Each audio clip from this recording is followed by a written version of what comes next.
Pour que votre vie soit plus belle, tous les après-midi de 14h à 15h, et si on allait mieux avec François Demier et ses invités. Bonjour, il est 14h, très heureux de vous retrouver. Et si on allait mieux, un nouveau numéro, c'est votre émission. N'hésitez pas à nous rejoindre sur les réseaux sociaux, à me proposer des invités en m'écrivant tout simplement à esionallait-mieux@gmail.com. Pour contacter François Demier, et si on allait mieux@gmail.com. Bonjour David Mogiel.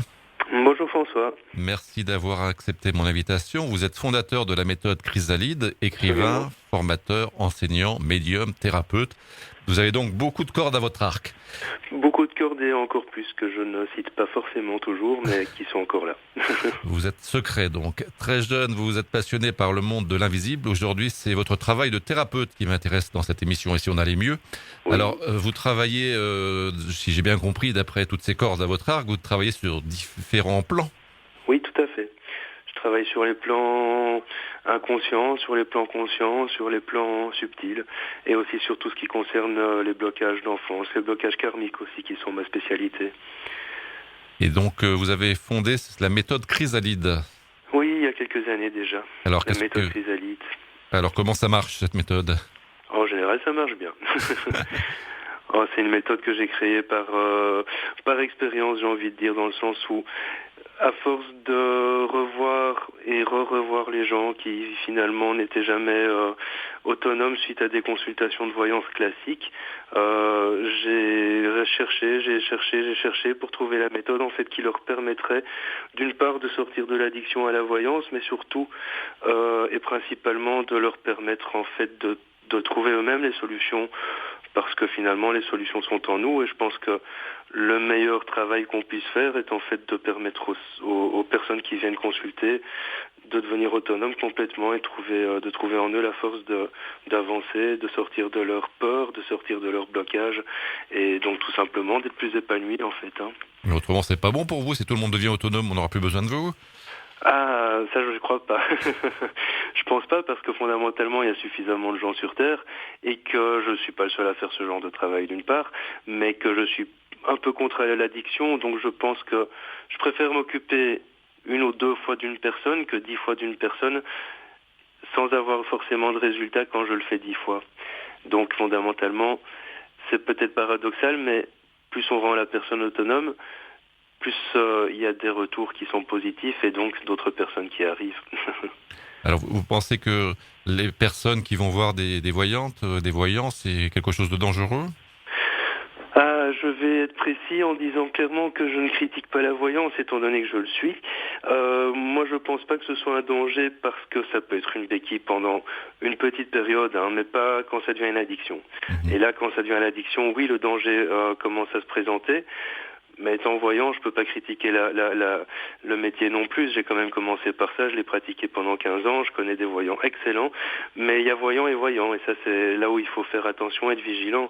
Bon, on est quand même dans un monde entre guillemets commercial, où certaines personnes se font passer pour ayant des dons, et donc du coup profitent de la fragilité, peuvent escroquer. Et moi personnellement, j'ai arrêté la voyance pure comme je le faisais avant, c'est-à-dire de la prédiction et que de la prédiction, parce que justement ce danger d'addiction peut amener les gens très vite à dépenser énormément de sous, et le danger se présente là en fait, voilà, tout simplement. Mais je critique pas du tout ce métier, puisque je fais partie du métier évidemment. Donc pour vous, il y a des voyants qui sont lumineux et d'autres pas. C'est une question d'état d'esprit, Ouais. C'est une question d'altruisme, c'est une question de vocation aussi, je pense, et surtout c'est une question d'empathie, parce que l'empathie permet en fait tout simplement de comprendre le besoin de la personne, et de comprendre aussi que cette personne n'est peut-être pas en mesure forcément de dépenser tout son argent pour... L'addiction à la voyance, c'est un petit peu comme l'addiction au jeu en fait. On a toujours le sentiment que ça ira mieux, on a toujours le sentiment qu'on gagnera plus, et finalement c'est ce danger-là. Donc je pense qu'il y a des gens lumineux comme partout, et qu'il y a des gens un peu moins lumineux comme partout, tout simplement. Dans tous les métiers c'est pareil, et la voyance n'y échappe pas. Alors, c'est pas tout à fait le thème de mon émission, mais j'aimerais savoir quelle est la différence, parce que c'est plutôt l'émission de Mathieu, je suppose que vous connaissez. Oui. Quelle est la différence finalement, parce que moi je ne consulte ni médium ni voyant, donc j'ai un peu du mal à comprendre, même si j'écoute les émissions de Mathieu. C'est quoi la différence entre un voyant et un médium ? Alors il y a des voyants qui sont médiums, il y a des médiums qui sont voyants, il y a des voyants qui sont seulement voyants et des médiums qui sont seulement médiums.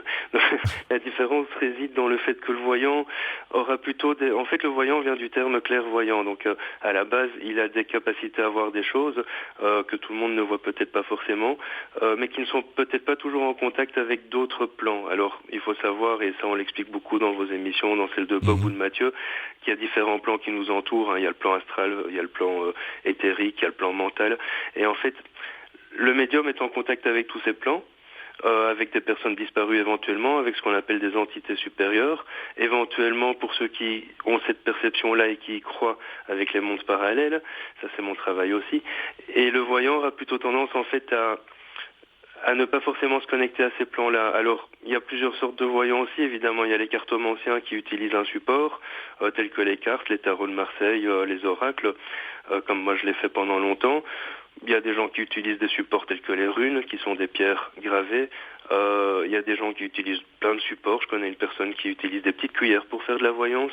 Mais je pense que le principe est différent. C'est-à-dire que le médium aura plutôt tendance à se concentrer sur des choses que la personne n'a pas forcément en conscience, le client, donc le consultant, et le voyant aura plutôt tendance à se concentrer sur l'avenir tout en donnant des conseils normalement judicieux pour permettre à la personne, le consultant, d'aller vers son avenir. Alors dans votre rôle de thérapeute, d'avoir ces dons, c'est pour vous, c'est vraiment très utile en tant que thérapeute. Excessivement utile, excessivement, parce que quand on est en contact avec une personne, qu'on voit cette personne, l'énergie qu'elle peut dégager, les choses qu'elle a occultées, ça permet en fait tout simplement de mettre le doigt sur un blocage que la personne n'a plus en conscience et donc de résoudre beaucoup plus rapidement le problème qui l'amène chez nous finalement. Donc c'est excessivement utile, oui. Alors quel blocage, quel type de blocage vous retrouvez le plus souvent ? Dans les blocages liés à la vie présente, je retrouve souvent des blocages d'enfance, principalement liés à l'éducation, liés aux croyances, liés à une frustration quelconque, liés à un moment dans leur vie où où les personnes ont été rabaissées simplement par des amis, des professeurs, des parents, qui créent en fait des blocages qui les empêchent d'avancer, qui se situent très fort au niveau énergétique en fait. Donc les blocages dans l'énergie vont se présenter sous forme de murs énergétiques qui empêchent en fait la personne chaque fois d'avancer. Donc chaque fois qu'elle va avancer, elle va prendre ce mur et donc il y aura systématiquement des blocages. Tout ça amène aussi à la dévalorisation de soi. Pour donner un exemple très concret, imaginons une personne qui vient nous voir parce que toutes les relations sentimentales qu'elle vit sont des fiascos. Et en fait, ça peut être lié tout simplement à la relation qu'elle a pu observer de ses propres parents. Ça peut être lié tout simplement à une relation du passé qui s'est mal déroulée pour elle. Et donc le fait de le reconscientiser, de l'exprimer, de le travailler, permet de supprimer petit à petit ce mur énergétique pour que la personne puisse aller vers plus d'équilibre. En fait, c'est justement le but de ma méthode, c'est permettre aux gens de supprimer ces barrières énergétiques, qui sont parfois des barrières qu'ils se positionnent eux-mêmes, pour pouvoir justement aller vers plus d'autonomie, de liberté, et moins de peur aussi, parce que les peurs on est dans une société où les peurs sont vraiment malheureusement souvent mises en avant par les gens, parce qu'on a peur de l'échec, on a peur de vivre une situation récurrente, on a peur d'être confronté à une personne brutale, violente. Quelle que soit la situation qu'on vit, il y a toujours une peur qui nous anime en fait. Il y a même le monde qui nous fait peur quand on voit ce qui se passe dans les médias. Le monde nous fait peur et c'est pas prêt de s'arranger. Loin de là. Et donc vous travaillez, vous recevez des gens chez vous, mais vous faites aussi des consultations à distance ?